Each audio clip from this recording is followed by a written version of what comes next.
Our topic today is on internal control. Internal controls. Internal control ensures that the risk events are identified and properly mitigated. So once this is being done, it helps us in achieving the business objectives.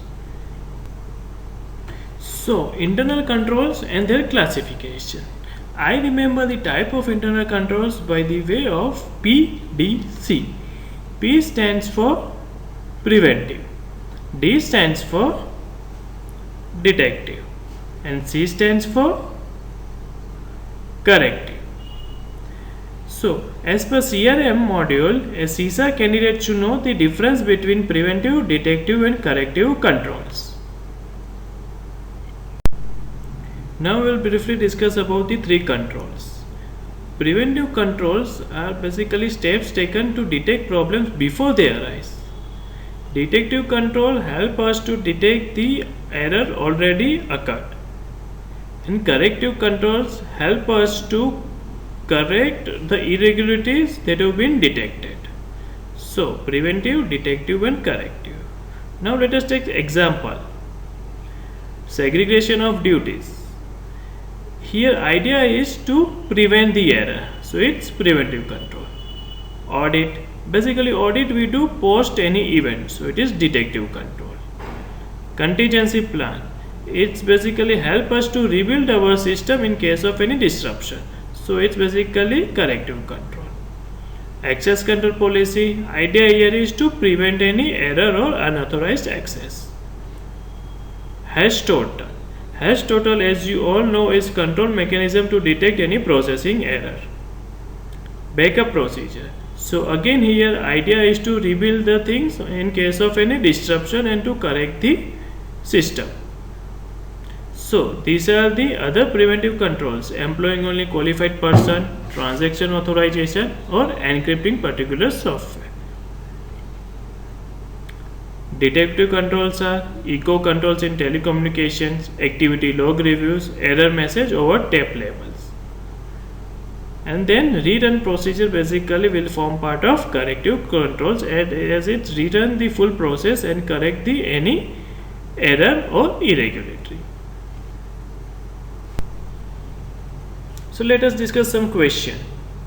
Controls that are designed to prevent an error, omission, or negative act from occurring are.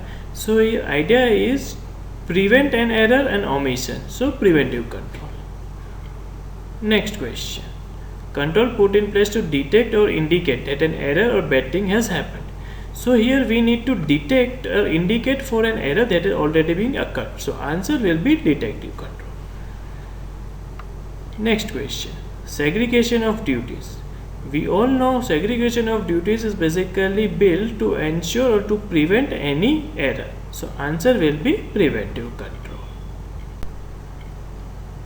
Use of well-designed document to prevent an error is an example. Here also we want to prevent an error. So answer will be preventive control. Control that enable a risk or deficiency to be corrected before a loss occurs. So here we want control to do correction. So that is known as corrective control. Employ only qualified personnel is an example of. Here we basically employ qualified person to help us to prevent any particular error. So answer will be preventive control. A check subroutine that identifies an error and makes a correction before enabling the process to continue is an example of. Here we require a correction. So a control will be corrective control. Barriers or warning signs are example of. Basically warning signs and barriers are example of deterrent control. So now what is the difference between preventive control and deterrent control?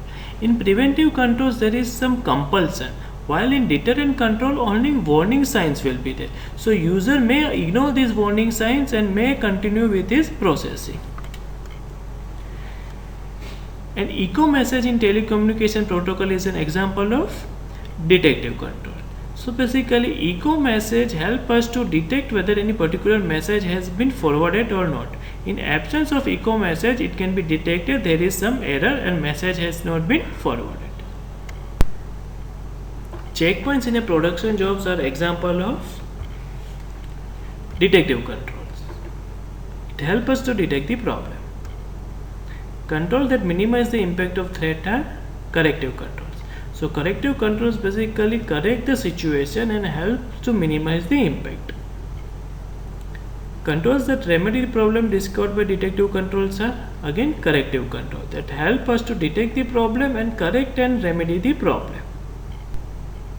So controls that indirectly mitigate a risk or the lack of controls directly acting upon a risk are compensating. Compensating control help us to compensate the failure of any other control. Controls that are designed to predict a potential problem before they occur, that are known as preventive controls. Control access to physical facility is an example of again preventive controls. Okay, so thanks for the control and watching the full video. Bye bye.